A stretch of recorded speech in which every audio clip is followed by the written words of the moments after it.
ADHD isn't always alone. Understanding its emotional and cognitive partners. Many people with ADHD also experience anxiety, but it doesn't always look the way you'd expect. For some, anxiety can mask ADHD symptoms by making them hyperalert. For others, it makes executive function even harder, especially with memory, focus, and sleep. One patient said, "I can focus fine when I'm not worried. But once my mind starts spinning, everything else disappears." This overlap is common. About 1 in 4 people with ADHD also meet criteria for an anxiety disorder. Additionally, sleep issues like insomnia are extremely common in ADHD. It's not just about staying up late.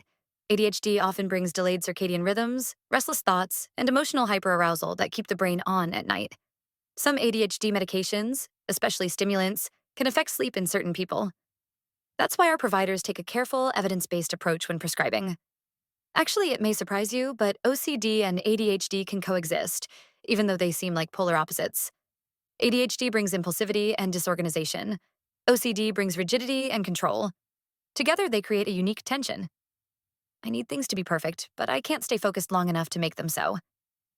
In fact, ADHD doesn't just affect attention, it also affects emotion regulation, especially frustration tolerance.